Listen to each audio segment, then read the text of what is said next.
ब्रजपुर के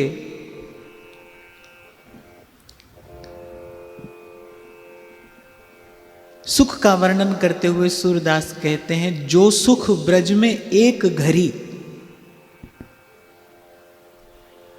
सो सुख तीन लोक कहूं नाही, धन यह घोषपुरी। जो सुख ब्रज में एक घड़ी।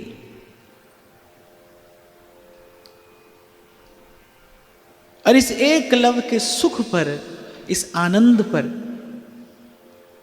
वैकुंठ पर्यंत का सुख न्यौछावर करते हुए परमानंद दास कहते हैं, अरे कहा करूं वैकुंठ ही जाए, जहां नहीं नंद, जहां नहीं यशोदा,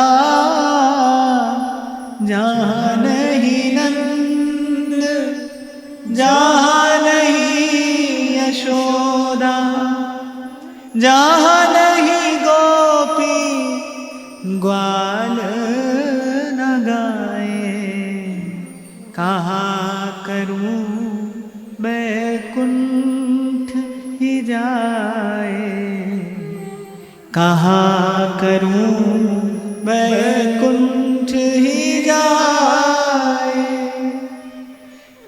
जहां नहीं जल जमुना को निर्मल, और नहीं कदम्ब की छाए, हरि कहा करूं वैकुंठ ही जाए, कहा करूं वैकुंठ ही जाए।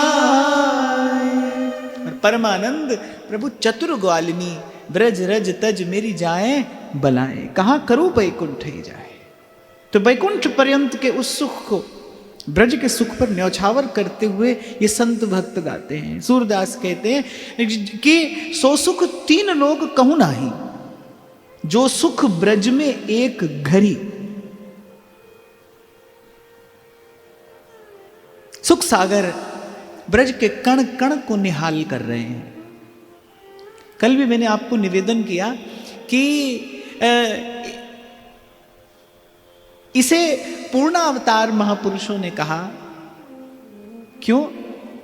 क्योंकि श्री कृष्ण ने सर्व को प्रेम दान किया है, सबको।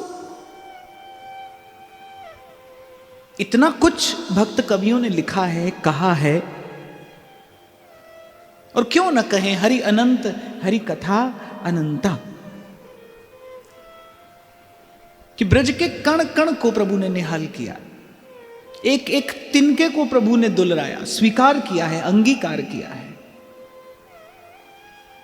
ब्रह्मा जी तो अपनी स्तुति में कहते ही हैं, इन ब्रजवासियों के सौभाग्य का क्या कहना, यन्मित्रम परमानंदम पूर्ण ब्रह्म सनातनम।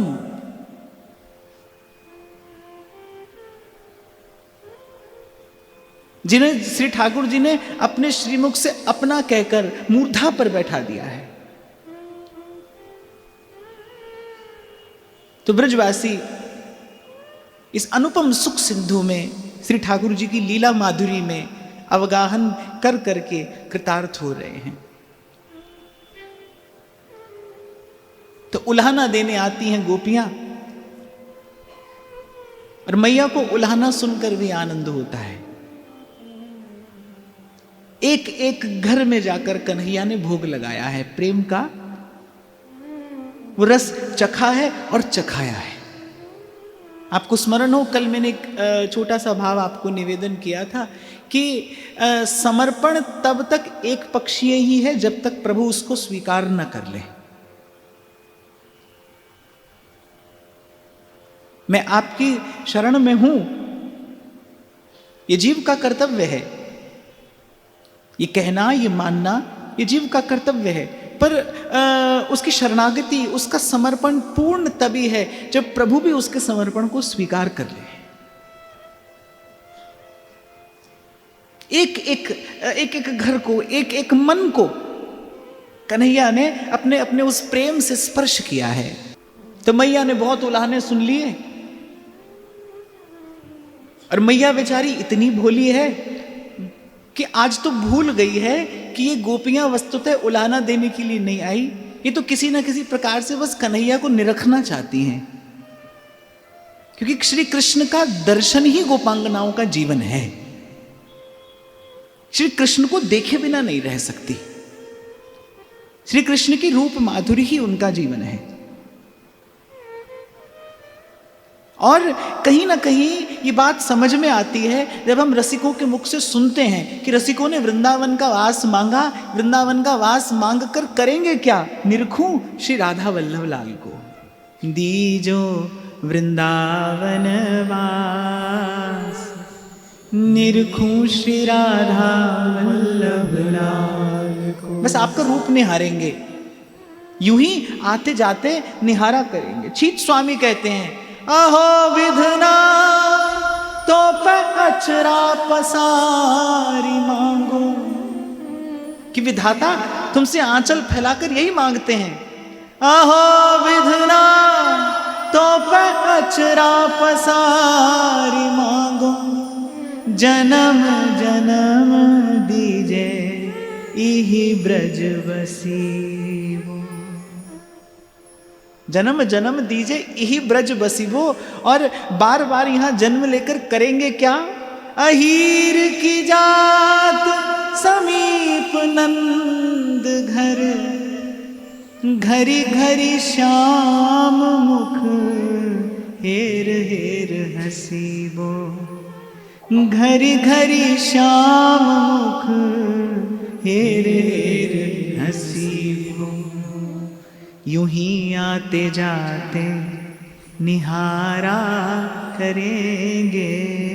श्री कृष्ण का दर्शन गोपांगनाओं का जीवन है। आप देखिए कि गोपी की गति मति रति अटकी कहाँ है? श्री कृष्ण के दर्शन में।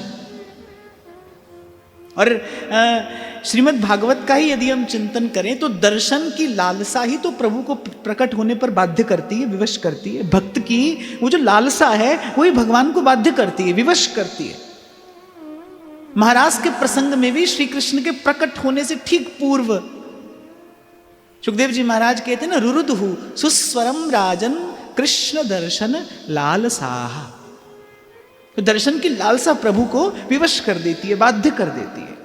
और मुझे तो ऐसा लगता है एक भक्त हृदय का, एक प्रेमी हृदय का श्रृंगार क्या है? प्रभु के दर्शन की लालसा ही उसके हृदय का श्रृंगार है।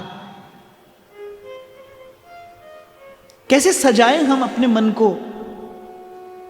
मन सुंदर कैसे हो? तो प्रभु के दर्शन की लालसा से ही मन सुंदर होता है। संसार की लालसा से मन मैला हुआ है, सीधी सी बात है। संसार की लालसा से मन मैला हुआ है, संसार की वासना ने मन को कलुषित किया है। प्रभु के दर्शन की लालसा से ही मन सुंदर होता है। कहते ना, प्रभु के चरणों में सुमन चढ़ाया जाता है। सुमन माने सुंदर मन। सुमन का अर्थ केवल पुष्प नहीं होता, सुमन माने सुंदर मन। और मन की सुंदरता क्या है? मन की सुंदरता यही है जिसका हृदय प्रभु के दर्शन की लालसा से अनुरंजित हो।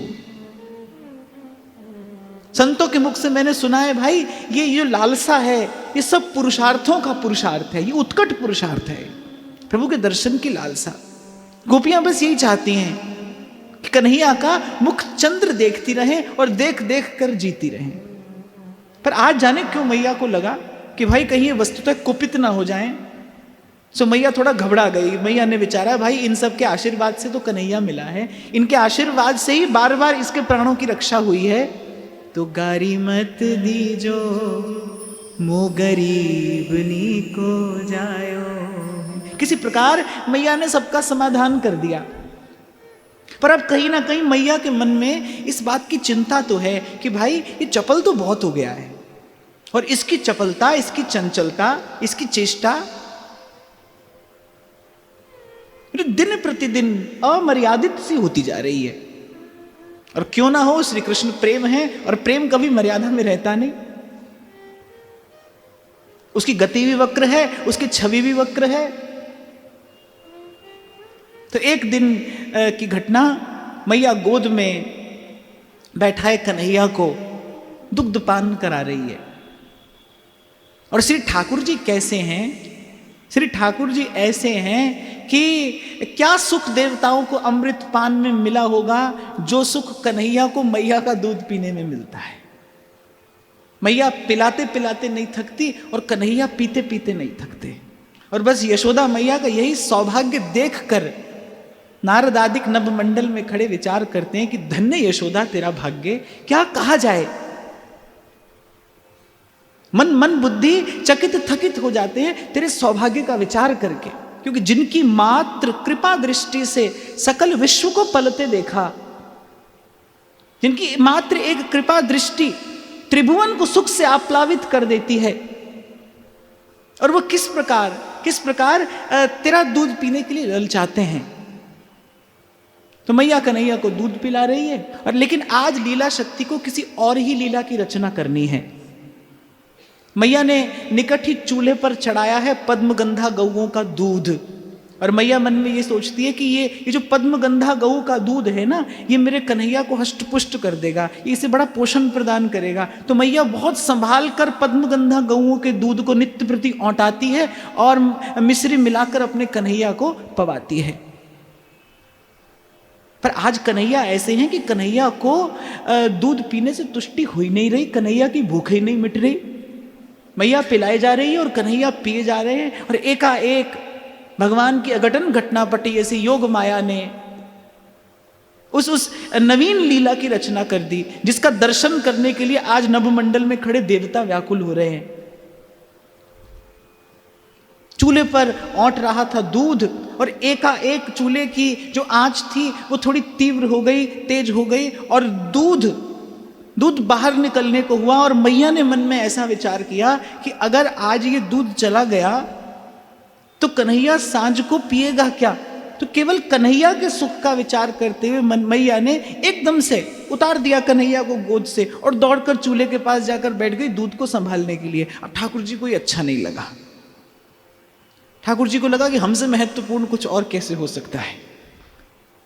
क्या वो पद्मगंधा गऊ का दूध मुझसे भी अधिक महत्वपूर्ण है। ठाकुर जी के भीतर वो रोष का भाव जग गया। पर मैया ने जो किया वो सर्वथा उचित ही किया। सेवक कौन है जो स्वामी के सुख का विचार करके यदि कभी स्वामी से वियोग भी सहना पड़े तो प्रसन्नता पूर्वक सह ले। मैया ने सेवा के सिद्धांत की प्रतिष्ठा की। दूध किस लिए है? दूध कन्हैया के लिए है। वो दूध कन्हैया को बड़ा प्रिय है, वो दूध कन्हैया के लिए बड़ा पोषक है। तो बाल कृष्ण के सुख का विचार करते हुए मैया ने एक क्षण के लिए कन्हैया को उतार दिया अपनी गोद से, दौड़ कर गई और दूध संभालने लगी। लेकिन ठाकुर जी को ये अच्छा नहीं लगा कि मैया ने मुझे गोद से क्यों उतार दिया। आपको एक बात बताऊं, ऐसा मैंने संतों के मुख से सुना है, ये श्री कृष्ण का स्वभाव है। ये श्री कृष्ण का स्वभाव है। कोई एक बार उनके पास आकर फिर किसी और की ओर देखे तो ये उन्हें अच्छा नहीं लगता। एक बार प्रभु के पास आकर, एक बार श्री कृष्ण के पास आकर फिर कहीं कोई और देखे, किसी और की ओर देखे तो ये श्री कृष्ण को अच्छा नहीं लगता। आपको स्मरण हो, कुछ समय पहले हम चर्चा कर रहे थे और ऐसी विनोद में मैंने आपको एक बात कही थी कि श्री गोस्वामी जी भी बड़ी अद्भुत पद रचना करते हैं। और सूरदास जी तो अपने मुख से कहते ही यही हैं, भाई कविता तो मैं करता हूं, क्योंकि तुलसीदास जी ने तो जो कहा है वो सब मंत्र है। मैं कविता करता हूं, मैं कवि हूं, लेकिन गोस्वामी जी ने जो कहा है वो सब मंत्र है। पर देखा जाता है कि गोस्वामी जी की कविता में गोस्वामी जी ने सबकी स्तुति की है। गोस्वामी जी ने सब देवी देवताओं को बड़ा सादर प्रणाम किया है। और मैं तो कहता हूँ, प्रणाम करना सीखना हो तो गोस्वामी जी से सीखना चाहिए। कैसे वो एक एक की वंदना करते हैं, एक एक की स्तुति करते हैं। पर सूरदास जी की कविता में थोड़ा बांकापन है। सूरदास जी की कविता में थोड़ा बांकापन है। सूरदास जी तो यत्र तत्र कहेंगे, सब तज भजिए नंद कुमार। सूरदास जी तो ये कहने में भी संकोच नहीं करते, और देव सब रंग बिखारी, त्यागे बहुजू अनेरे। और ऐसा क्यों है? ऐसा इसलिए है कि गोस्वामी जी के जो इष्ट हैं ना, वो बड़े शांत, धीर, गंभीर, मर्यादा पुरुषोत्तम हैं। लेकिन सूरदास जी के जो इष्ट हैं, उनका स्वभाव ऐसा है भाई कि वो किसी को चाहते हैं तो पूरा पूरा चाहते हैं, किसी को स्वीकार करते हैं तो पूरा पूरा स्वीकार करते हैं। और श्री कृष्ण का स्वभाव ऐसा है, भाई हमारे पास आ गए, अब कहीं और मत देखना। सर्व धर्मान परित्यज्य मामेकम शरणम व्रज। ऐसा वाक्य आपको समग्र भक्ति साहित्य में कहीं नहीं मिलेगा। जब भगवान ये कह रहे हैं सर्वधर्मान परित्यज्य मामेकम शरणम व्रज, मामेकम अर्थात केवल एक मेरी, अहम त्वा सर्व पापेभ्यो मोक्षयिष्यामि मा शुच। और मैं तो सदा ही कहता हूं भाई, अपने इष्ट के स्वरूप और स्वभाव को जानकर ही भजन करना चाहिए। खैर ये तो विनोद की बात है, पर ऐसा संतों ने विचार किया है, श्री कृष्ण का स्वभाव ऐसा है। और भाई अपने इष्ट के स्वभाव का विचार करके ही भजन भावना में प्रवृत्त भी हुआ जाता है, और इष्ट के स्वभाव के अनुकूल अनुरूप भजन भावना से ही भजन में उन्नति भी होती है। ठाकुर जी हमारे ऐसे हैं, पूरा मन लेते हैं और अपने आप को पूरा का पूरा दे देते हैं, फिर कुछ और न रह जाए, केवल कृष्ण केवल कृष्ण केवल कृष्ण। अरे एक और बात कहते कहते आगे बढ़ूं, बड़भागा होता है कोई भाई जिसकी जीवन धारा भाव के इस घाट पर आकर पहुंचती है जहां कृष्ण के अतिरिक्त और कोई नहीं रह जाता। भक्ति की अंतिम परिणति क्या है? अनन्यता। जैसे मीरा कहती है ना, जाके सिर मोर मुकुट मेरो पति सोई, मेरे तो गिरिधर गोपाल दूसरो न कोई।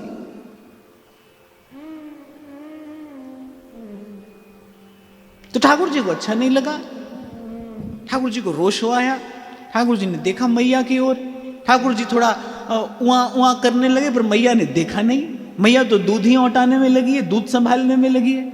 श्री ठाकुर जी ने थोड़ी और चेष्टा की, मैया अब भी नहीं देख रही। अब तो श्री कृष्ण को क्रोध आ गया, निकट देखा तो एक छड़ी रखी थी, श्री कृष्ण ने छड़ी उठाई और एक बहुत बड़ा बहुत पुराना, जिसे कई पीढ़ियों से नंद प्रांगण में संभाल कर रखा गया था, ऐसा दधी का पात्र श्री ठाकुर जी ने छट से छड़ी उठाई और उस भांड को दे मारी। एक बार में भांड नहीं टूटा, दो बार में नहीं टूटा, पर तीसरी बार में तो टूट ही गया।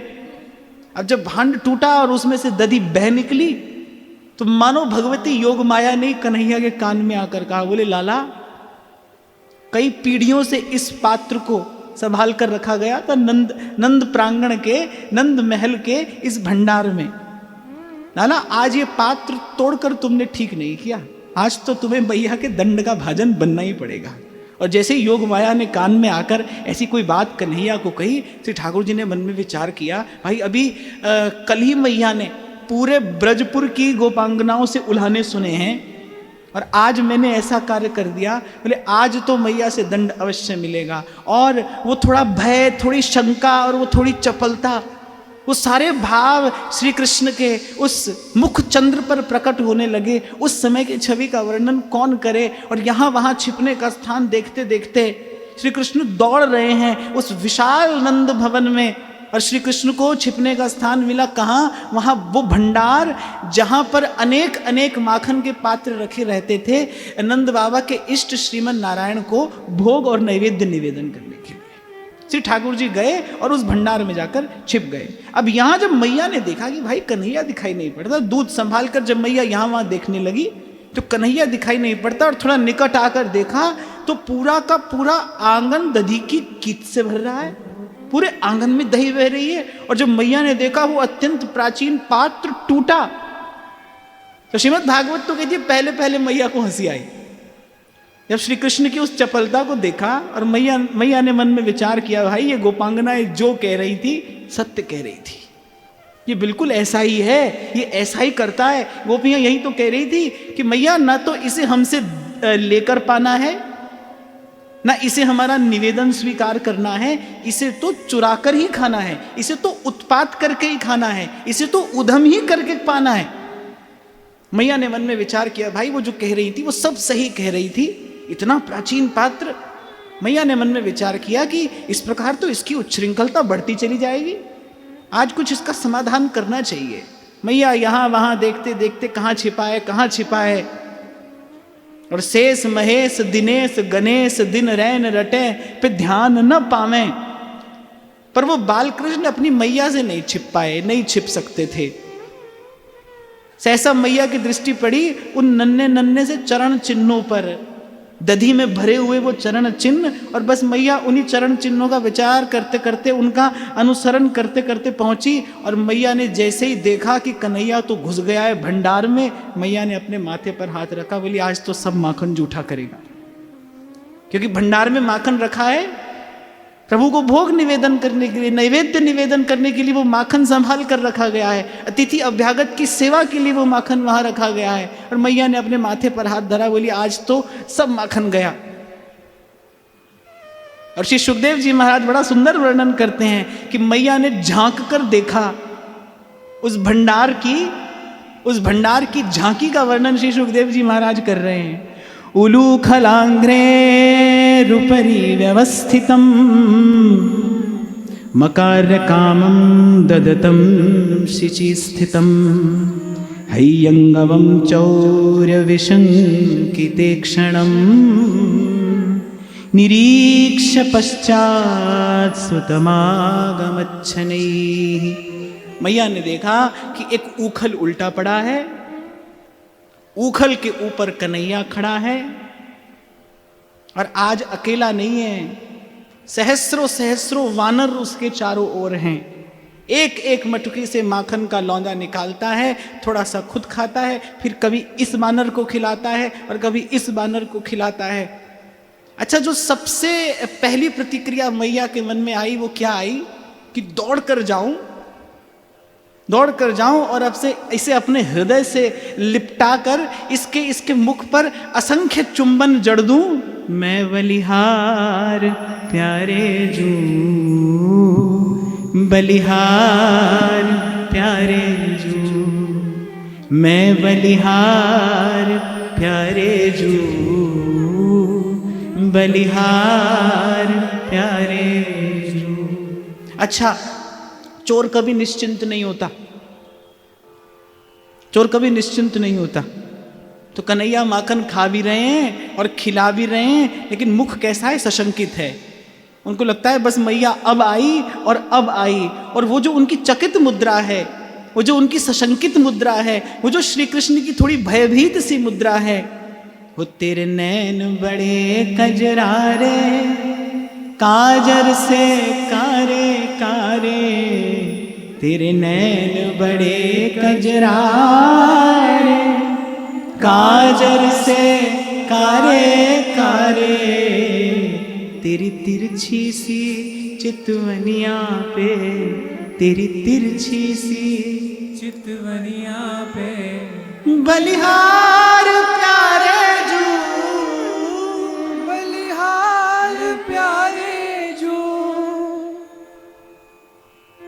वो तेरे नैन बड़े कजरारे काजर से कारे कारे, तेरे नैन बड़े कजरारे काजर से कारे कारे, वो काजर से कारे कारे, काजर से कारे कारे, तेरी तिरछी सी चितवनिया पे, तेरी तिरछी सी चितवनिया पे, बलिहार प्यारे जू, मैं बलिहार प्यारे जू, बलिहार प्यारे जू, बलिहार प्यारे जू, मैं बलिहार प्यारे जू, प्यारे जू, मैं बलिहार प्यारे जू, बलिहार प्यारे जू, मैं बलिहार प्यारे जू, बलिहार प्यारे जू। तेरी मंद मंद मुस्कनिया पे, तेरी तिरछी सी चितवनिया पे, बलिहार प्यारे जू, मैं बलिहार प्यारे, मैं बलिहार प्यारे जू, बलिहार प्यारे जू, मैं बलिहार प्यारे जू, बलिहार प्यारे जू, मैं बलिहार प्यारे जू, बलिहार प्यारे जू। और मैया ने मन में विचार किया, और मैया ने क्या विचार किया, आज लीला शक्ति की यही इच्छा है, क्योंकि आज लीला का विस्तार करना है। तो थोड़ी देर के लिए मैया का वो जो सहज वात्सल्य है, वो जो अनंत वात्सल्य है, थोड़ी देर के लिए वो भाव मानो तिरोहित हो गया, छिप गया। मैया के मन में किंचित रोष आया, करे कि इतना इतना उद्यमी हो गया है, इतना उत्पात करता है। या इष्ट को निवेदन करने के लिए नैवेद्य स्वरूप ये माखन रखा है, सब जूठा कर दिया, सब भंडार बिगाड़ दिया, और केवल स्वयं नहीं खा रहा, वानरों को पवाता है। और संत कहते वही बोले, वानरों पर इतनी कृपा क्यों है? ठाकुर जी मन में विचार करते हैं, भाई पिछले अवतार में इन्होंने बहुत सहायता की हमारी, बहुत सहायता की इन्होंने हमारी। और मैं तो आपसे उस दिन कह रहा था ना, ठाकुर जी को तो कोई चना पवाए तो ये रबड़ी लौटाते हैं, तो भाई इन्होंने बहुत सहायता की है हमारी, तो अब की बार इनकी सेवा हमें करनी चाहिए। और मैं तो कहता हूं अब तक कर रहे हैं ठाकुर जी, है ना, वृंदावन में देखो अब तक सेवा हो रही है इनकी। तो मैया ने बहुत धीरे से उस भंडार का कपाट खोला कि आज तो इसे पीछे से जाकर धर पकड़ूंगी। पीछे से जाकर भंडार का कपाट खोला। अब कन्हैया यत्र तत्र देख तो रहे, पर मैया का वो पाद न्यास जो था वो सुन नहीं पाए। हाँ, लेकिन वानरों ने मैया को आते देख लिया, और जब वानरों में उथल पुथल मची और कन्हैया ने घूम कर देखा कि हाथ में छड़ी लिए और मैया मेरी ओर दौड़कर आ रही है, तो धम से कूदे उस उखल पे से, और पूरे नंद प्रासाद में आप भी दौड़े और मैया को भी दौड़ा दिया। पर मैया के हाथ नहीं आ रहे, आगे आगे कन्हैया है, पीछे पीछे मैया है, मैया के हाथ में साटी है। और सूरदास कहते हैं, कर ज्ञान जोग समाधि धारत, ध्यान आवत है नहीं। बोले कौन पकड़ सकता है इन्हें, ये किसकी पकड़ में आते हैं? कर ज्ञान जोग समाधि धारत, ध्यान आवत है नहीं। मन चित्त बुद्धि उपाय को कर, दौर पावत है नहीं। मन चित्त बुद्धि कितनी भी दौड़ लगा लें, पर प्रभु को नहीं पकड़ सकते। यो ब्रह्म रुद्र शुक नारद भीष्म मुख्यैरालक्षितो, न सहसा पुरुषस्य तस्य। जिहि को गयो जसुदा चहे, वसुधा परी मति मोह में। जो किसी के हाथ नहीं आता, जो किसी की पकड़ने में नहीं आता, जो मन बुद्धि की पहुंच से सर्वथा दूर है। वेदों की श्रुतियां भी अंत में थक कर हार कर जहां मौन हो जाती हैं, यशोदा उन्हें पकड़ना चाहती है। जिहि को गयो जसोदा चहे, वसुधा परी मति मोह में। नहीं जान पूर्ण ब्रह्म पुत्र ही मान, भरी है कोह में। पर मैया कहाँ जानती है, और मैया को श्री कृष्ण कहाँ ये सत्य जानने देंगे कि ये कोई और नहीं है, ये कुछ और नहीं, ये सनातन पूर्ण ब्रह्म है। पर मैया के लिए तो पुत्र है ना, मैया तो बस अपने कन्हैया के पीछे दौड़ रही है, लेकिन कन्हैया हाथ नहीं आ रहे, कन्हैया हाथ नहीं आ रहे। मैया का श्रृंगार विगलित होने लगा, वो वेणी में जो पुष्प सजे थे वो झरझर करके गिरने लगे। मैया की गति थोड़ी धीमी पड़ रही है।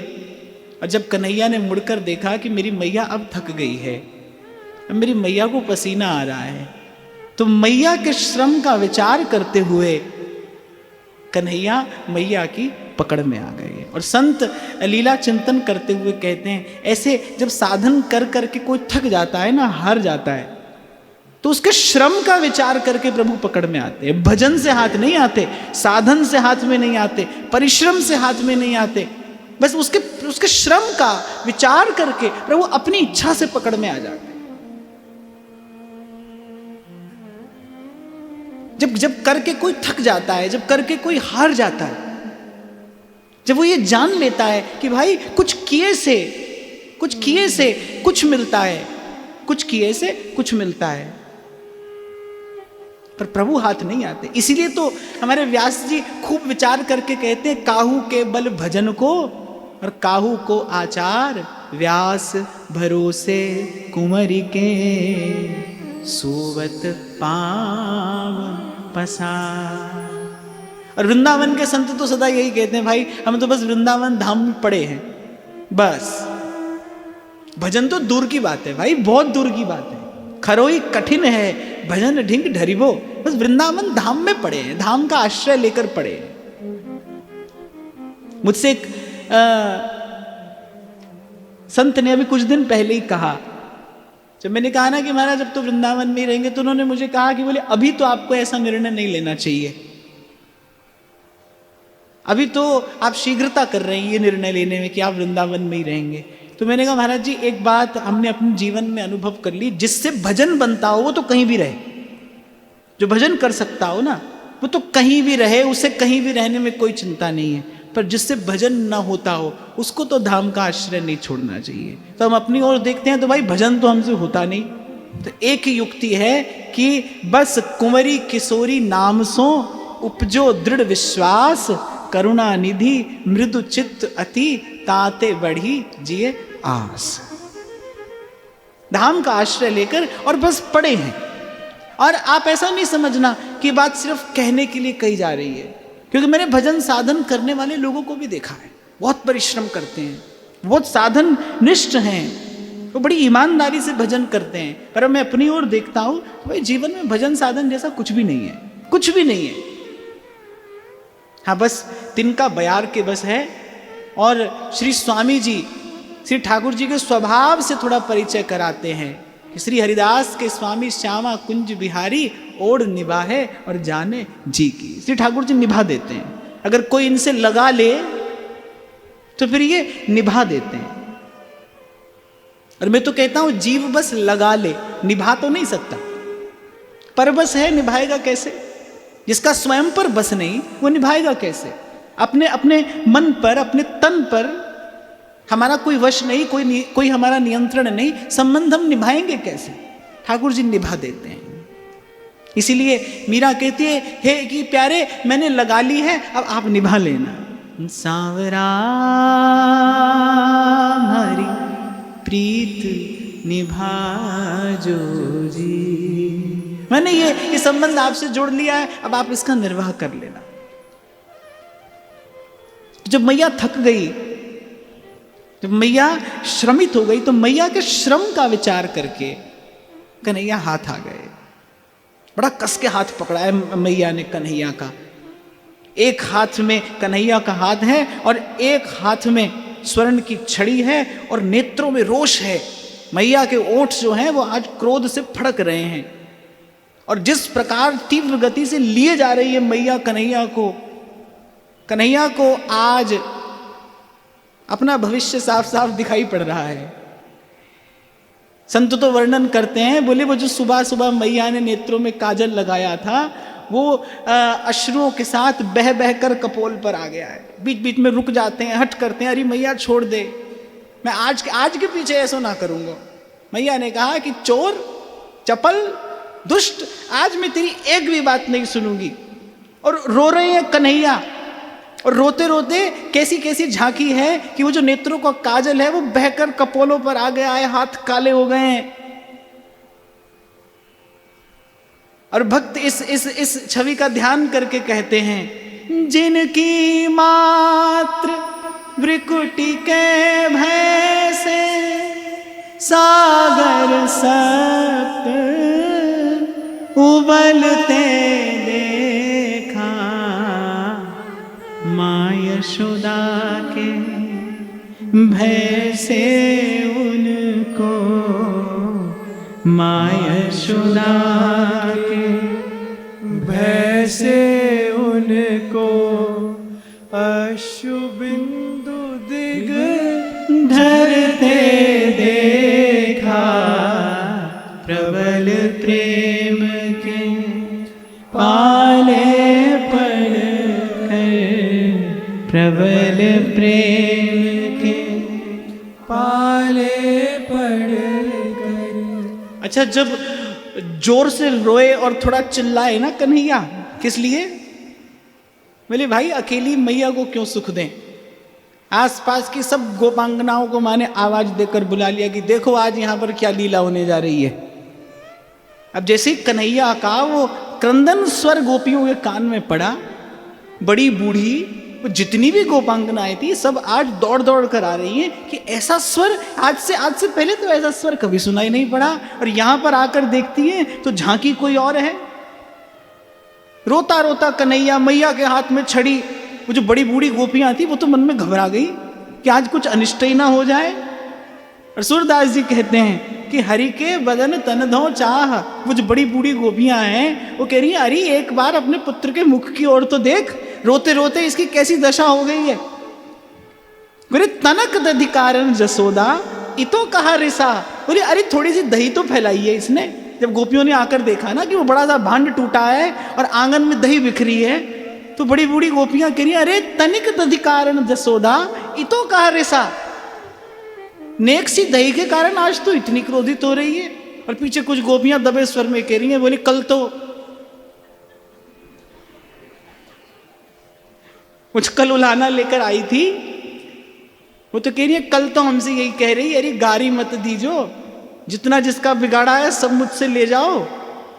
और उनमें से एक गोपी आकर के थी अरे मैया जितना तेरा बिगड़ा है उतना मुझसे ले ले, पर कन्हैया को तो छोड़ दे, कि तेरा जितना दही इसने फैलाया है उतना मैं ला देती हूं, पर कन्हैया को तो छोड़।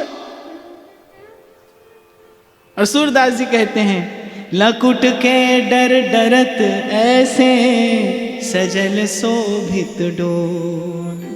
बार बार श्री लाल जी की दृष्टि जा रही है मैया के हाथ में जो छड़ी है उस पर, कि एक आज कहीं पड़ी नहीं जाए। तभी भक्त कवि कहते हैं जिनकी मात्र भ्रिकुटी के भय से सागर सप्त उबलते देखा, जो अपनी भ्रिकुटी के एक लव मात्र से अनंत अनंत कोटि ब्रह्मांडों का लय कर देते हैं, काल भी जिनके भय से थर थर कांपता है, माँ यशोदा के भय से उनको, माँ यशोदा के भय से उनको, अश्रु बिंदु दृग ढरते देखा, प्रबल प्रेम के पाले पड़ गए। एक गोपी बोली कितिक गोरस हानि जाको करत है अपमान। अरे कितनी दही बह गई, कितिक गोरस हानि जाको करत है अपमान, सूर ऐसे बदन ऊपर वारिये मन प्राण, वारिये मन प्राण। और वहां सूरदास जी अपना ही आनंद ले रहे हैं। वो जो भय मिश्रित, शंका मिश्रित, वो जो श्री लाल जी की मुख मुद्रा है, क्या आज से पूर्व इस अस्तित्व ने कभी कभी ऐसी छवि देखी होगी? ये इस छवि का दर्शन कराने का श्रेय तो भाई यशोदा मैया को ही जाता है। क्या आज से पूर्व काल भी जिनके भय से थर थर कांपता है, ये सूर्य चंद्रमा, ये तारा नक्षत्र आदि, ये समुद्र, ये नदियां, ये पर्वत, ये सारी प्रकृति जिनके अनुशासन में रहती है और अनुशासन भंग करने का दुस्साहस नहीं कर सकती, जिनके भय से भय भी भयभीत रहता है, आज वो श्री कृष्ण भयभीत हैं और भय के मारे थर थर कांप रहे हैं, भय के मारे रुदन कर रहे हैं, क्रंदन कर रहे हैं। क्या आज से पूर्व इस अस्तित्व ने कभी देखी होगी ऐसी झांकी? आज तो ब्रह्मादिक, नारदादिक, सनकादिक और तो और आज तो कैलाशपति भी हर्षित भी हैं और चकित भी हैं कि आज मैया ये क्या दिखाने जा रही है। और वहां सूरदास जी अपना आनंद ले रहे हैं। सूरदास जी का भैया आज देख लो, आज के पीछे ऐसा दर्शन नहीं मिलेगा। सूर ऐसे बदन ऊपर वारिये मन प्राण री सखी, वारिये मन प्राण, मैं बलिहार प्यारे जो, बलिहार प्यारे जो, मैं बलिहार प्यारे जो, बलिहार प्यारे जो। और कहते हैं मैया ने थोड़ा अनुभव कर लिया कि कन्हैया तो वस्तुतः आज भय के मारे कांप रहा है। तो मैया ने मन में विचार किया कि भाई कहीं वस्तुतः अधिक ही भयभीत ना हो जाए, तो मैया ने हाथ से छड़ी तो गिरा दी। छड़ी हाथ से गिराई, ठाकुर जी को लगा बन गई बात, पर छड़ी हाथ से गिराते ही मैया बोली, पर आज तुझे बांधूंगी जरूर, आज तेरी चपलता को मैं यूं ही नहीं छोड़ूंगी। अब श्री ठाकुर जी ने कहा कि ये लो, आकाश से गिरे खजूर में अटके। चलो छड़ी का भय तो निवृत्त हुआ, पर ये मैया आज कह रही कि आज तुझे बांधूंगी अवश्य। और बस मैया ने बांधने का उपक्रम करना आरंभ कर दिया। बोली इसी उखल पर चढ़ा था ना तू, कि उखल पर चढ़कर ही तूने ये भंडार का सब माखन बिगाड़ा है ना, और गोपांगनाओं के घर जा जाकर इस प्रकार उखल पर चढ़ चढ़ कर ही तू उनके यहां उत्पात करता है ना, तो आज इसी उखल से ही तुझे बांधूंगी। और बस मैया ने बांधने का उपक्रम आरंभ कर दिया। मैया के हाथ कुछ और तो आया नहीं, वो मैया के केश बंधन में जो डोरी थी, मैया ने वही डोरी खींची और कन्हैया को बांधने का प्रयास करना आरंभ किया। अब भाई मैया जितना प्रयास करती है वो सब एक प्रकार से व्यर्थ जा रहा है, क्योंकि कन्हैया तो बंधने में आ ही नहीं रहे। एक डोरी, 2 डोरी, 100 डोरी, एक एक करके मैया ने घर की सब डोरी लगा दी, पर हर बार वो जो रस्सी है वो कितनी छोटी रह जाती है, 2 उंगली छोटी रह जाती है। श्रीमद् वल्लभाचार्य महाप्रभु और अनेक अनेक भावो भक्तों ने विचार किया है, बोले ये 2 उंगली की जो न्यूनता है, ये जो कमी है, ये वस्तुतः है क्या? जहां से आज हम चर्चा में प्रविष्ट हुए ना, कि समर्पण और समर्पण की स्वीकृति। जब भक्त को ये लगता है ना कि हाँ प्रभु, मैंने जान लिया और मैंने मान लिया कि आप मेरे भजन से नहीं मिलेंगे, आप अपनी कृपा से मिलेंगे, तभी तो गोपी गीत में गोपी कहती है, भज सखे भवत किंकरी स्मनो, कि हे नाथ अब आप हमारा भजन करो। और आपको एक और बात मैं यहां निवेदन करूं भाई, सत्य भी यही है, यमेवैष वृणुते तेन लभ्य। श्री ठाकुर जी ही जीव का वर्ण भी करते हैं और श्री ठाकुर जी ही जीव का भजन भी करते हैं। वही भजन करते हैं तब जीव उसके प्रत्युत्तर में भजन करता है। ये जो आपके मेरे मन में इच्छा होती है ना भजन करने की, ये तो उस इच्छा का प्रतिबिंब है जो आपके मेरे मन में पड़ता है। वस्तुतः ये इच्छा प्रभु की है कि अब हम भजन करें।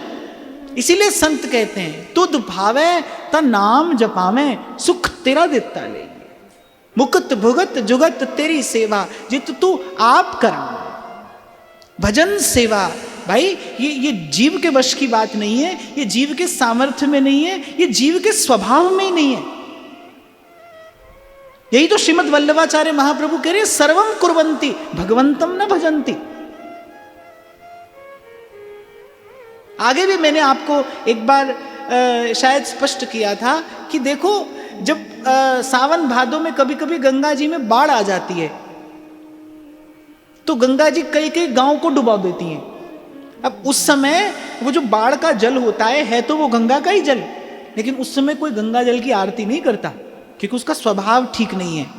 स्वरूप से तो वो गंगा जल ही है, पर उस समय उसका स्वभाव कुछ और हो गया है, इसलिए उस समय गंगा जल की आरती नहीं होती। उस समय तो गंगा जी से बचकर भागते हैं लोग, अपना घर सामान सब छोड़ छोड़ कर भागते हैं, वो ये नहीं देखते गंगा जी आ रही हैं। तो ऐसे ही जीव जो है वो स्वरूप से तो शुद्ध है, चेतन अमल सहज सुख राशि, ईश्वर अंश जीव अविनाशी, पर जीव स्वभाव से शुद्ध नहीं है। भजन हमारे स्वभाव में नहीं है भाई, ये तो गुरुजन कराते हैं, सत्संग भजन कराता है। कोई पूछे ना भजन कौन कराता है, सत्संग भजन कराता है, संतों की संगति भजन कराती है, संत जीव से भजन कराता है। और संत कौन है? संत भगवान की कृपा मूर्ति है। तो या तो ये कह लो संत भजन कराता है, या फिर ये कह लो भगवान की कृपा भजन कराती है। जब प्रभु चाहते हैं तब जीव भजन करता है। इसीलिए मैं तो आपसे कई बार कह देता हूं, जब माला जपते हो, माला का एक एक मन का फेरते समय अपने मन में यही भाव रखो कि प्रभु मुझे याद कर रहे हैं, इस समय प्रभु मेरा स्मरण कर रहे हैं। आप देखो, आपके भजन का आनंद जो है वो अनंत गुना बढ़ जाएगा। मैं भजन नहीं कर रहा, प्रभु मेरा भजन कर रहे हैं, प्रभु मुझे याद कर रहे हैं। और ये सत्य है भाई, ये ऐसा नहीं कि कोई केवल कोरी भाव भावना की बात मैं आपसे कह रहा हूं, यही सत्य है। जब श्री ठाकुर जी के मन में इच्छा होती है, जब उनके मन में संकल्प होता है, तब जीव इस ओर देखता है। आप देखिए हमारे श्री महाप्रभु जी इस सिद्धांत की प्रतिष्ठा करते हैं, ये कहकर प्रथम यथामति प्रणऊ श्री वृंदावन अति रम्य श्री राधिका कृपा बिनु सबके मनन अगम्य। श्री जी की कृपा ना हो तो किसी का मन भी इस ओर नहीं आ सकता। भजन करना तो दूर की बात है, मन भी नहीं आएगा इस ओर।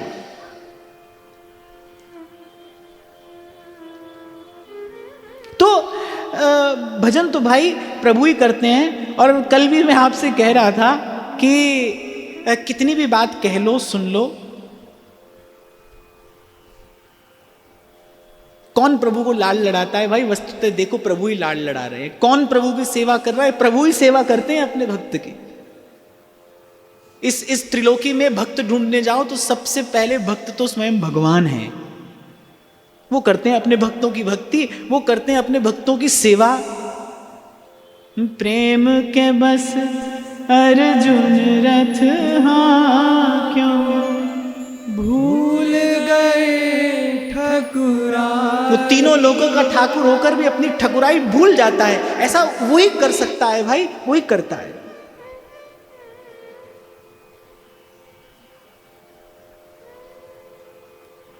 तो आज तो मैया हट पर है कि भाई आज बांधूंगी।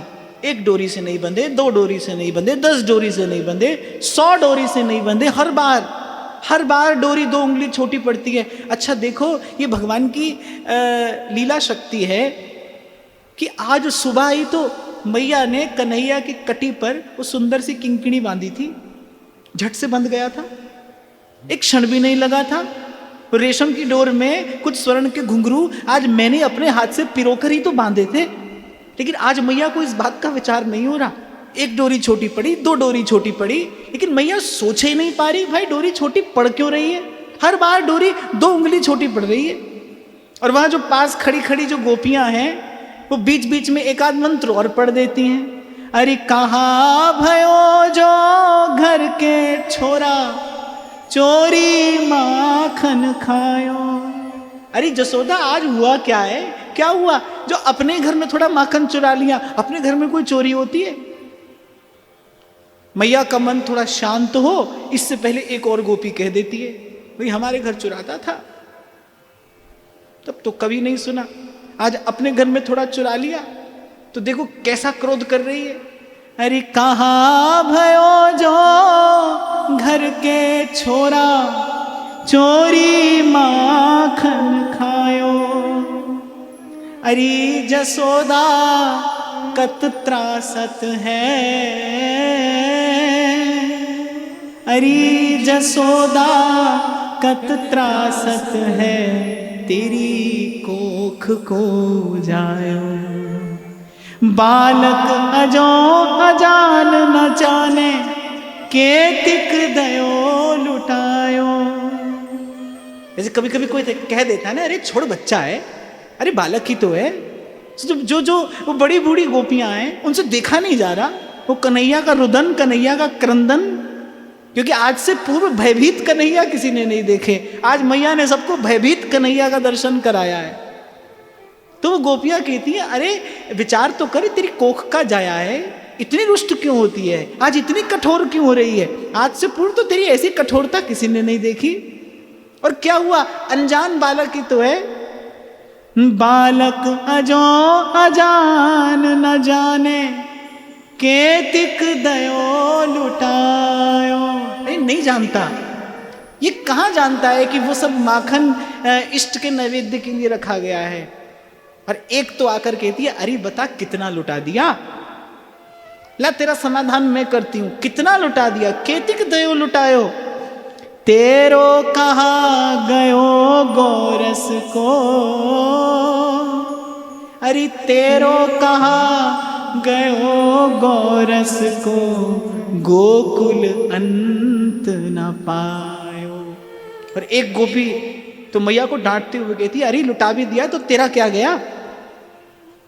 गोकुल में कोई गोरस की कमी है क्या? यहाँ दूध दही माखन की कमी है। तेरो कहा गयो गौरस को,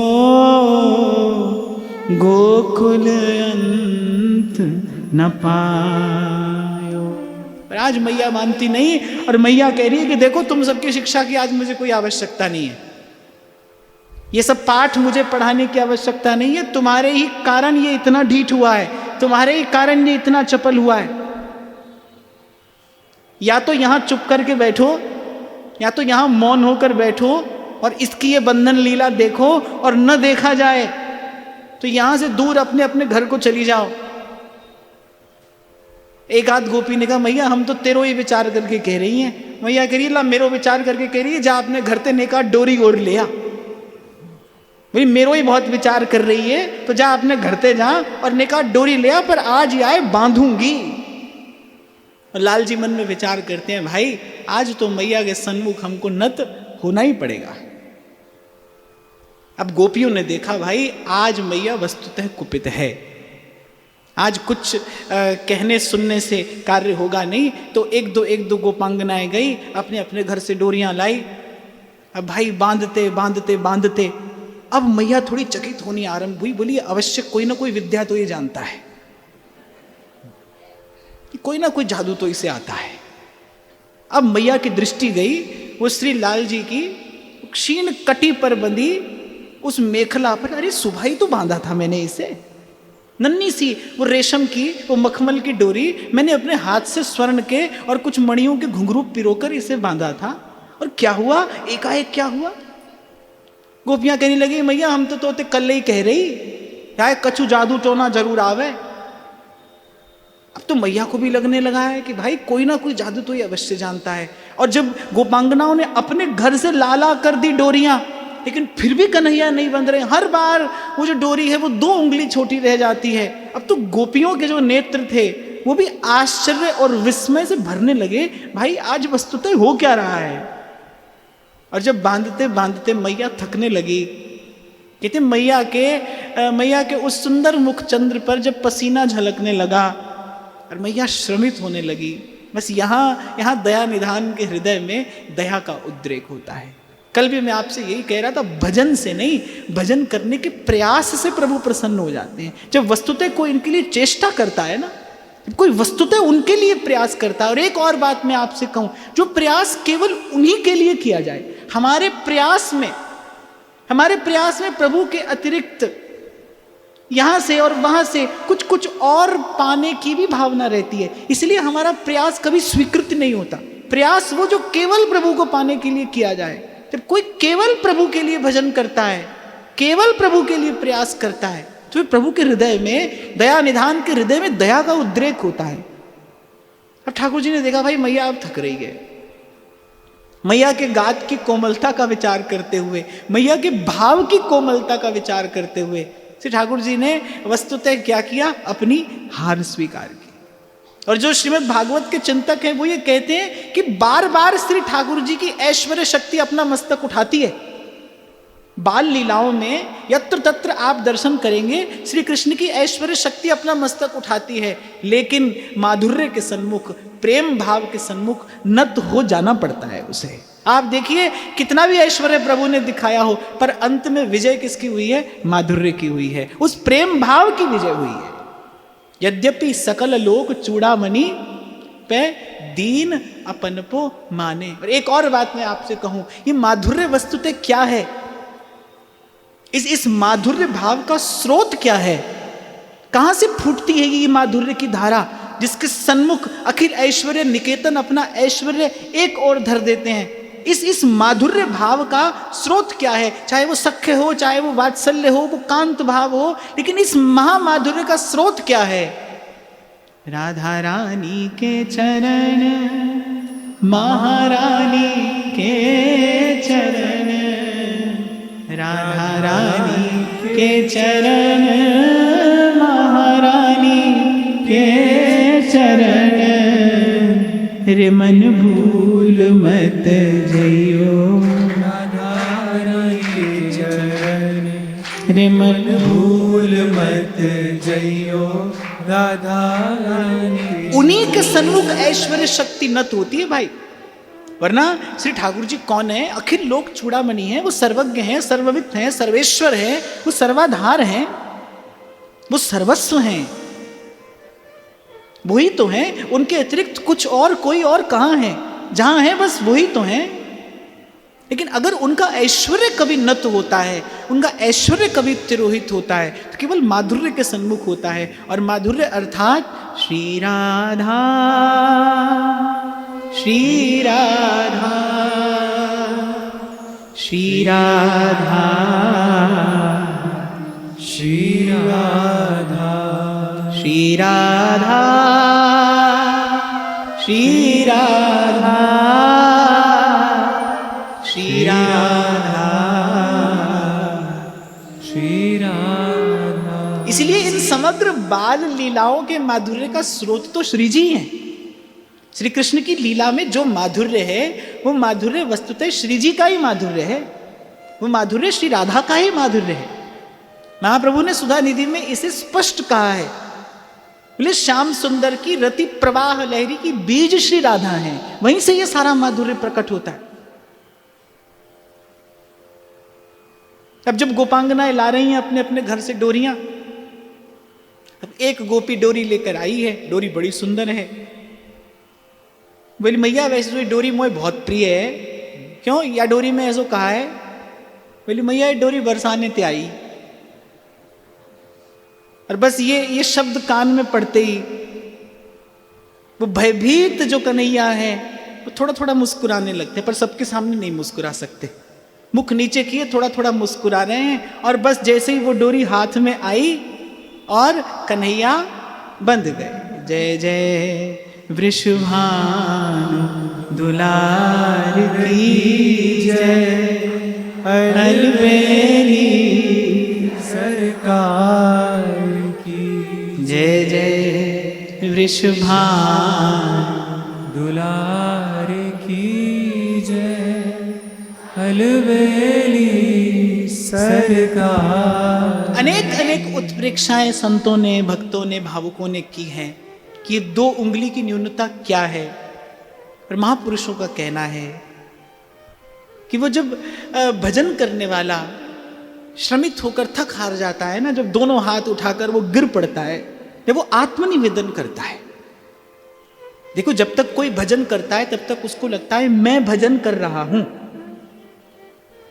ये जो कर्तृत्व है, जब ये कर्तृत्व भी समाप्त हो जाता है, कोई थक हार कर गिर पड़ता है, दोनों हाथ उठा लेता है, जब बस उसका ये थकना और थक कर हार कर प्रभु के चरणों में वो समर्पण करना और करुणा निधान का वो समर्पण स्वीकार करना, बस ये 2 उंगली की न्यूनता है। मैया थक गई, मैया के मन में ये विचार होने लगा भाई नहीं बंधेगा, आज ये मुझसे नहीं बंधेगा। ये कोई विद्या जानता है, मैं नहीं जानती, पर आज मुझसे नहीं बंधेगा। निराश होने लगी जब मैया, तो प्रभु कुछ भी देख सकते हैं लेकिन अपने भक्त को निराश नहीं देख सकते। जब मैया निराश होने लगी, श्रमित होने लगी, जब मैया थकने हारने लगी, बस उससे पहले कन्हैया ने सब बात संभाल ली और श्री ठाकुर जी उखल से बंध गए। अब भाई इतने में तो जो सखा मंडली थी वो भी आ गई। आज तो नंद प्रासाद में भीड़ लगी है, गोप ग्वाल श्री ठाकुर जी की सखा मंडली। वो मन में विचार करिए भाई, उधम तो हम सब ने मिलकर किया और बंधा अकेला कन्हैया। और सखा भी कैसे हैं? श्री कृष्ण उनके प्राण हैं, श्री कृष्ण में उनके प्राण बसते हैं। बंधा तो कन्हैया है, लेकिन पीड़ा उन सब सखाओं को हो रही है। मैया ने ये और कह दिया, सब यही डटे रहना, और अब ये और कोई चपलता करने की चेष्टा करे तो मुझसे आकर कहना। और सूरदास कहते हैं, जसोदा तेरो मुख हरि जो। और कन्हैया बार बार बस मैया के मुख की ओर देख रहे हैं, नेत्रों से अश्रुधार बह रही है, कपोल काले हो गए हैं काजल से,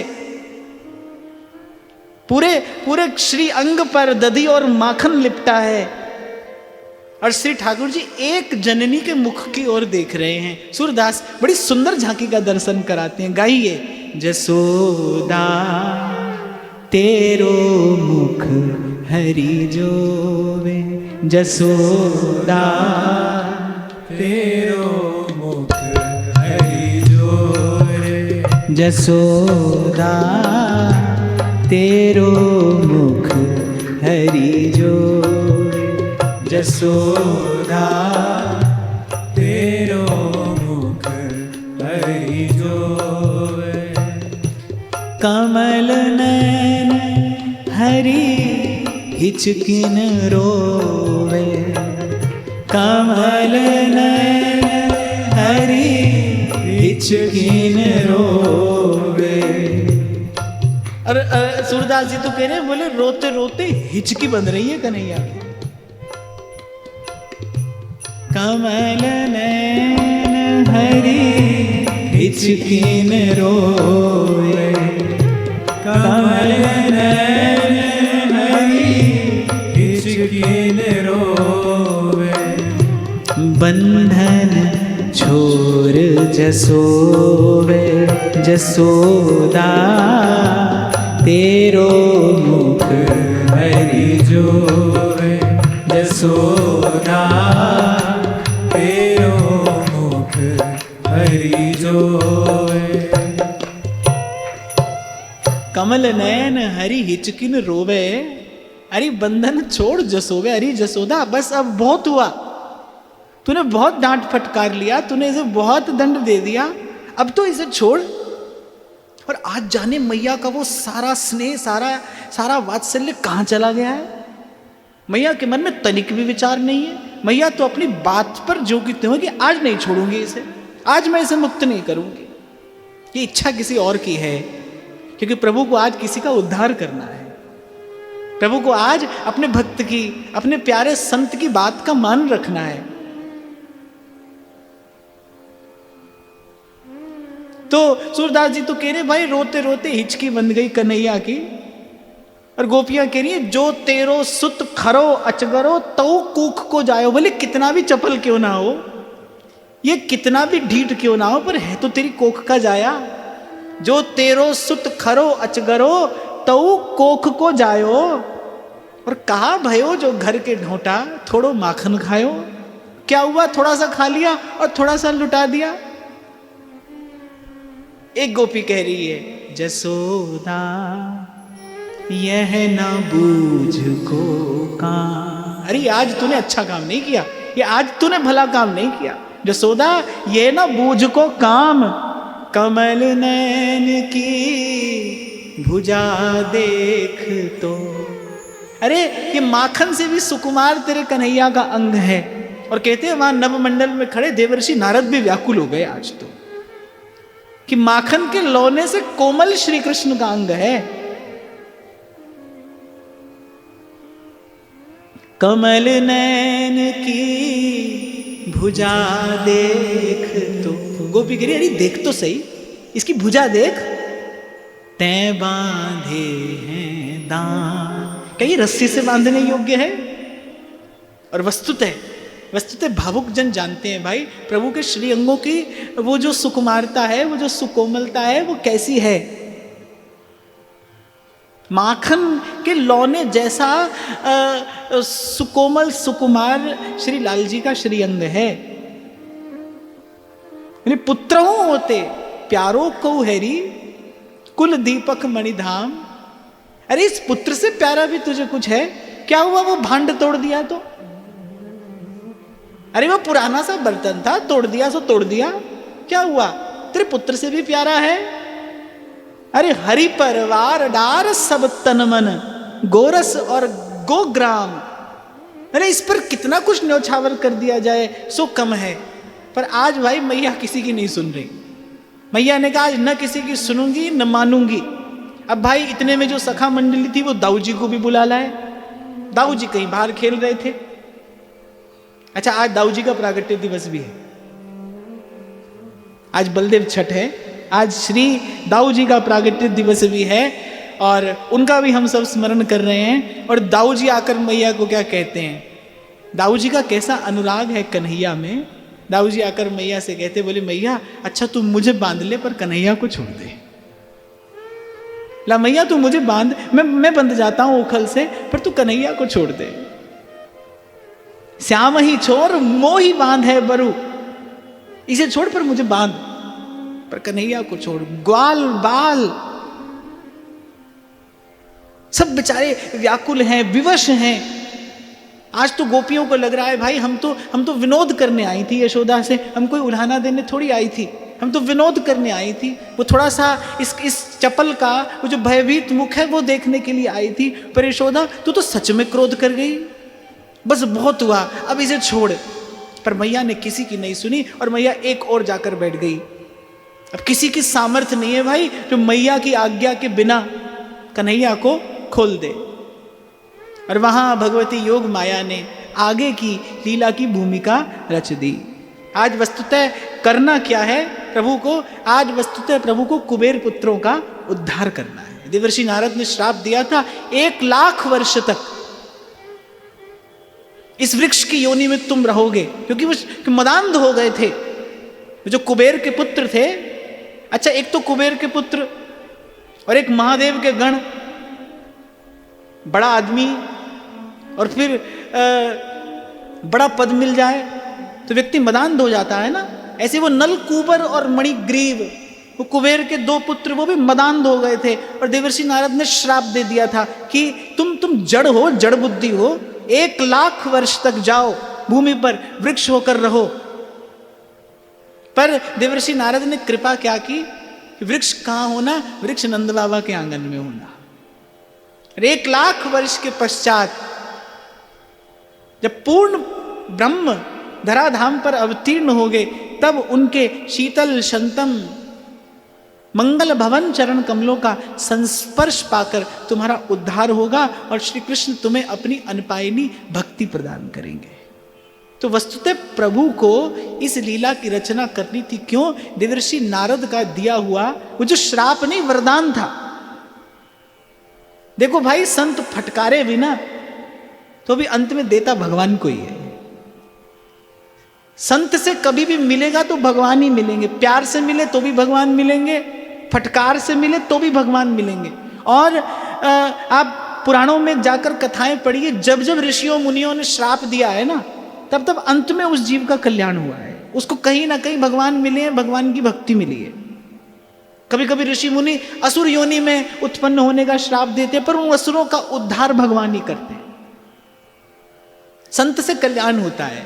साधु ते होए ना कारज हानि। सांझ होने को आ गई है भाई, सब गोपियां थक हार कर यहां वहां चली गई, अपने अपने कार्य में लग गई। गोदोहन का समय हो गया है और भगवती योग माया को आगे की लीला पूर्ण करानी है। तो सब ग्वाल बाल भी यत्र तत्र एक और हो गए। वहां कौन है? वहां केवल कृष्ण है और दाऊ जी हैं। दोनों ने परस्पर एक दूसरे से दृष्टि मिलाई और दाऊ जी ने संकेत किया कि अब इनके उद्धार का समय आ गया है। और श्री कृष्ण ने उन यमलार्जुन वृक्षों की ओर देखा, गगनचुंबी वो वृक्ष, और सुकुमार कन्हैया ऊखल से बंधे उस ऊखल के संग ही उन दोनों वृक्षों के बीच में जाकर खड़े हो गए। बड़ी कृपापूर्ण दृष्टि से प्रभु ने सबसे पहले उन दोनों की ओर देखा। और वृक्ष संवेदनशील होते हैं, और आज तो प्रकृति और पुरुष के स्वामी उनको अपना सानिध्य प्रदान कर रहे हैं। आज वो दिन आ गया है जब हमारा इस भव सिंधु से सदा सदा के लिए उद्धार हो जाएगा। हम मदान्ध हो गए थे, विषय भोग में पड़े थे, और उसी विषय भोग को ही जीवन की अंतिम उपलब्धि मान रहे थे। ये जो देवर्षि नारद ने हम पर कृपा की, जो आज ये दिवस हमारे जीवन में आया, प्रतीक्षा तो बड़ी लंबी थी। 1,00,000 वर्ष तक उन्होंने प्रतीक्षा की। प्रतीक्षा तो बहुत लंबी थी, पर जिसे अंत में भगवान मिले वो पहले के सारे दुख भूल जाता है। यहां मैं एक बात आपको निवेदन करूं, जीवन कैसा गया इस बात का बहुत विचार नहीं करना। यदि जीवन के अंत में आपको भगवत भाव मिल जाए तो बहुत बहुत कष्ट सहा। जिनके जीवन में भगवान आए हैं उन्होंने पहले बहुत बहुत कष्ट सहा, लेकिन प्रभु का आगमन कैसा है, प्रभु का वो भाव संस्पर्श कैसा है कि प्रभु की प्राप्ति होते ही पहले का सारा दुख भूल जाता है। फिर दुख की कोई स्मृति नहीं रहती। इसलिए भाई, कल भी मैं आपसे कह रहा था ना, कहाँ से आए हैं ये तो हमको खबर नहीं है, और इसकी खबर लगाकर हमको करना भी क्या है। आए होंगे जहां से आए होंगे, पर गुरुजनों की कृपा से ये जरूर जान लें भाई जाना कहाँ है, जाना प्रभु के चरणों में है। हमारा परम विश्राम प्रभु के चरण है। जैसे उड़ी जहाज को पंछी और पुनी जहाज पे आवे। देवर्षि नारद ने जो समय नियत किया था उस समय आ पहुंचा। अच्युतम केशवम कृष्ण दामोदरम। उधर से रस्सी बंधी है, रस्सी से उखल बंधा है और दामोदर भगवान की, दामोदर श्री कृष्ण की इस झांकी का दर्शन करके देवादिक निहाल हो रहे हैं। और सूरदास जी इस लीला का बड़ा सुंदर वर्णन करते हैं कि पहले तो प्रभु ने उन दोनों की ओर कृपापूर्ण दृष्टि से देखा और फिर वो ऊखल लेकर और उन दोनों वृक्षों के बीच में से निकल गए। अब ऊखल फंस गया दोनों वृक्षों के बीच में। थोड़ी सी चेष्टा कन्हैया ने की और धम्म से वो यमलार्जुन के वो गगनचुंबी बड़े भारी वृक्ष और नंद बाबा के प्रासाद में गिरे, लेकिन स्वर किसी ने नहीं सुना, क्योंकि अभी भगवान को अपने भक्तों से कुछ बात करनी है। वो नलकूबर और मणिग्रीव, वो कुबेर पुत्र, वो दिव्य देह धारण करके दोनों हाथ जोड़े श्री कृष्ण के सन्मुख खड़े हैं।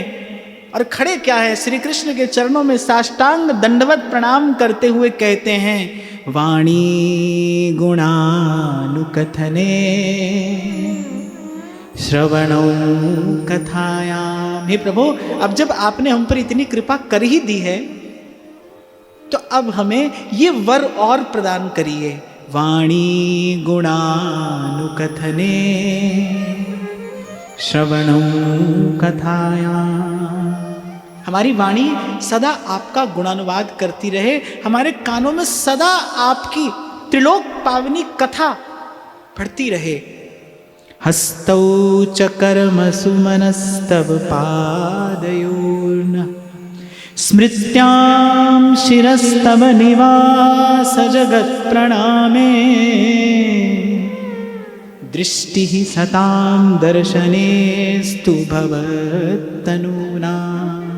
इन हाथों से आपकी सेवा करते रहें, इन पांवों से आपकी प्रदक्षिणा करते रहें, ये मन सदा आपका स्मरण करता रहे और ये जो सर है ये आपके श्री चरणों में सदा झुका रहे। जहां देखें वहां हमें आपकी ही इस छवि का, आपकी ही इस झांकी का दर्शन हो, ऐसा वर देकर हमें विदा करिए।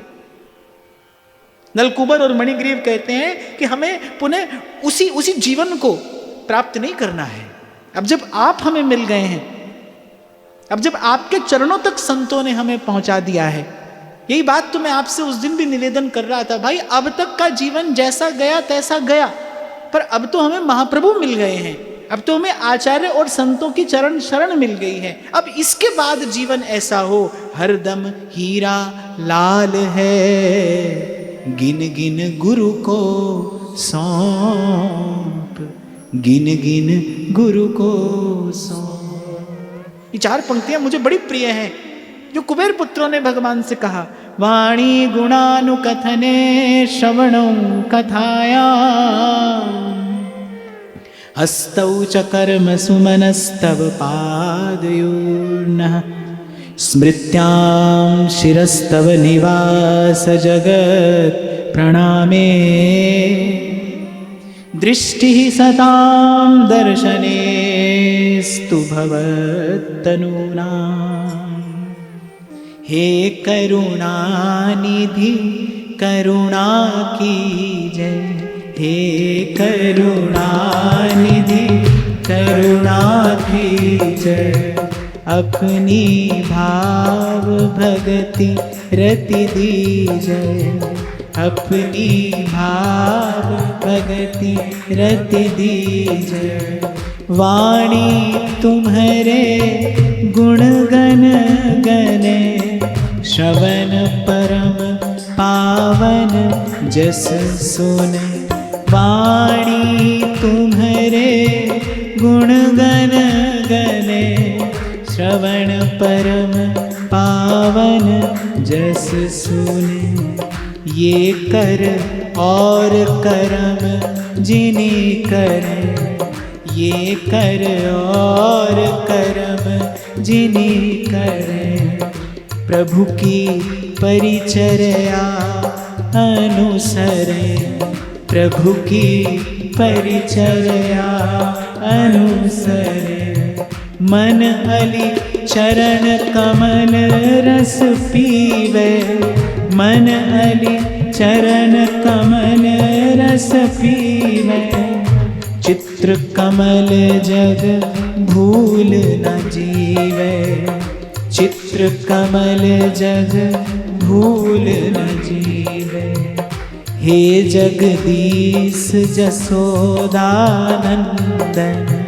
हे जगदीश जसोदानंदन। शीस रहो नित तुव पद वंदन, शीस रहो नित तुव पद वंदन। तुम्हारी मूरत भक्त तुम्हारे, नित ही निरखे नैन हमारे। तुम्हारी मूरत भक्त तुम्हारे, नित ही निरखे नैन तुम्हारे। ये बड़ी एक प्यारी सी बात यहाँ सूरदास कहते हैं।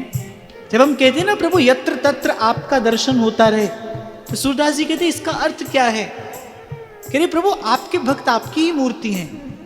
तुम्हारी मूरत भक्त तुम्हारे, नित ही निरखे नैन हमारे। तुम्हारी मूरत भक्त तुम्हारे, नित ही निरखे नैन हमारे। तब बोले हरि करुणाधाम, तब बोले हरि करुणाधाम। पूरन होहि तुम्हारे काम, पूर्ण होंगे तुम्हारे काम। जब ऐसा वर प्रभु से मांगा तो प्रभु ने भी प्रसन्न होकर एवमस्तु कहा। तब बोले हरि करुणाधाम, पूर्ण होई तुम्हारे काम। तुम्हारे हृदय का प्रत्येक मनोरथ पूर्ण हो। पर श्री ठाकुर जी बता देते हैं कि भाई ये जो तुम पर कृपा हुई है, इसके लिए हमारे नहीं नारद जी के कृतज्ञ होना। ठाकुर जी ने कहा हमने ये किस लिए किया है? नारद प्रीतम भक्त हमारो। बोले वो हमारा बड़ा प्रिय भक्त है। ये जो नारद जी ने तुमको ये वरदान दिया, ये केवल नारद जी की कृपा है। इसीलिए कृतज्ञ हमारे नहीं, कृतज्ञ तो आप देवर्षि नारद जी के होना। अच्छा, ये श्री ठाकुर जी का स्वभाव है। ठाकुर जी कभी स्वयं यश नहीं लेते। करण करावनहार आप। मैं तो ये कहता हूं भाई, कहीं कोई भी आशीर्वाद दे, पर उसके आशीर्वाद में फलीभूत होने की जो शक्ति है वो तो श्री कृष्ण की ही है। आज से पहले कहीं कोई आशीर्वाद फला या आज के बाद फलेगा, सत्ता तो एक प्रभु की है। पर हमारे लाल जी का स्वभाव ऐसा है, श्री ठाकुर जी कभी यश नहीं लेते। जब जाने लगे कुबेर पुत्र, ठाकुर जी ने कहा भाई हमारा नहीं, धन्यवाद नारद जी का करते हुए जाना। नारद प्रीतम भक्त हमारो, तुम पर कियो अनुग्रह भारो। ये नारद जी ने तुम पर अनुग्रह किया है। मो भक्तन को यह स्वभाव, जैसे उदित होई दिन रात। ठाकुर जी कह रहे हैं भाई मेरे भक्त तो सूर्य के जैसे हैं। वो जिसके भी जीवन में जाते हैं उसके जीवन से मोह अंधकार नष्ट कर देते हैं। भक्त भगवान का गुण गाते गाते नहीं थकते। भक्त का जीवन क्या है? वाणी गुणानुकथने श्रवणौ कथायाम। भक्त भगवान का गुण गाते गाते नहीं थकते। और यहां भगवान को देखिए, भगवान एक एक रोम से अपने भक्त का ही गुण गाने में सतत लगे हैं, अनवरत लगे हैं। मैं तो अनेक अनेक बार केवल इस बात का विचार करके ही निहाल हो जाता हूं कि भाई देने वाला एक है, मंगल भवन एक है। इस सृष्टि में जो घट रहा है, जो घटेगा, उसके मूल में एक ही की सत्ता कार्य कर रही है, वो प्रकृति पुरुष का स्वामी, पर उसका स्वभाव कैसा है, वो कभी अपने हिस्से यश नहीं रखता।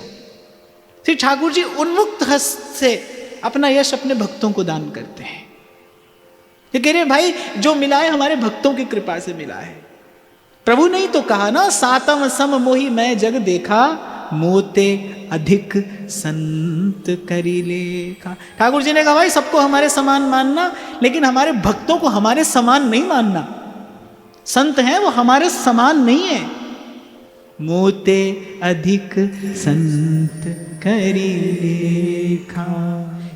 तो ठाकुर जी कहने लगे, मोह भक्तन को यह सुभाऊ, जैसे उदित होत दिन रात। क्योंकि कुबेर पुत्र भगवान की स्तुति कर रहे थे और करते ही जा रहे थे। ठाकुर जी ने कहा भाई स्तुति हमारी नहीं, हमारे भक्तों की करो। हम तो आत्मा राम है, हम तो अपने निजानंद में मग्न रहते हैं। ये तो हमारे भक्त हैं जो कभी किसी को हम तक ले आते हैं। ठाकुर जी कह रहे हैं ये तो हमारे भक्त हैं जो कभी किसी को हम तक ले आते हैं और कभी हमारा हाथ पकड़कर किसी भक्त तक ले जाते हैं।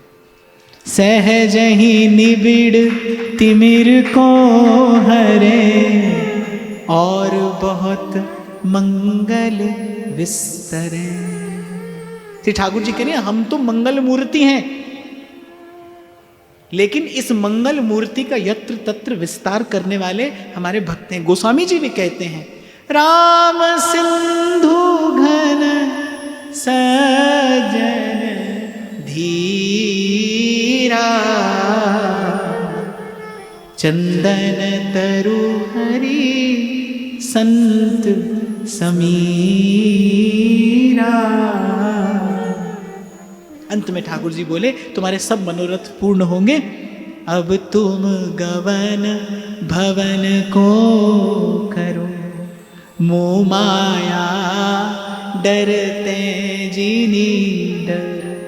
कल इसी भाव पर हम चर्चा कर रहे थे ना। एक बार ठाकुर जी कहते हैं भाई अब तुम्हें डरने की आवश्यकता नहीं है, अब तुम हमारे हो, फिर उसे माया का डर नहीं है। इसे ही अभय पद कहते हैं भाई। ये जो हमारे शास्त्रों में अभय पद की बात आती है, ये अभय पद क्या है कि भाई श्री ठाकुर जी एक बार कह दें ये जीव अब हमारा है, फिर माया का भय नहीं है। ये तो भाई माया से अंत तक जीव भयभीत रहता है, और ना जानो छिन अंत कवन बुद्धि घटई प्रकाश। कब कब कोई पथच्युत हो जाए, कब कोई पदच्युत हो जाए, कहा नहीं जा सकता।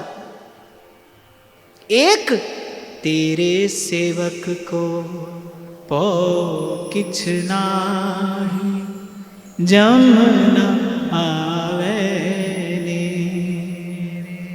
जैसे प्रभु अपना ले वो निर्भय है। तो वो जो प्रभु का अपनापन है ना, वो जो श्री ठाकुर जी की स्वीकृति है कि भाई ये जीव हमारा है, वही निर्भय है। श्री रामकृष्ण परमहंस भी ये बात कहते थे। वो कहते थे कि पहले भगवत प्राप्ति करो, पहले भगवत प्राप्ति करो, और जब प्रभु कह दें कि जाओ धर्म का प्रचार करो, बोले फिर धर्म का प्रचार करना चाहिए। नहीं तो धर्म का प्रचार करने वाले प्राय किसी और ही गति को प्राप्त करते हैं। वो कहीं चलते कहीं हैं लेकिन पहुंच कहीं और ही जाते हैं। पहले निर्भय होइए, पहले श्री ठाकुर जी के चरणों की अविचल भक्ति प्राप्त करिए। जब श्री ठाकुर जी कह दें भाई जाओ अब तुम्हें माया का भय नहीं है, फिर उन्मुक्त विचरण करिए संसार में। अन्यथा कौन कब कहां भूल जाए भाई कहा नहीं जा सकता। यही डर ही डरप हरिवंश हित। श्री ठाकुर जी ने कहा अब तुम अपने घर को जाओ, अब तुम्हें माया का भय नहीं है। मेरी माया आते जिन डरो, अब मेरी माया से नहीं डरना, अब तुम निर्भय हो।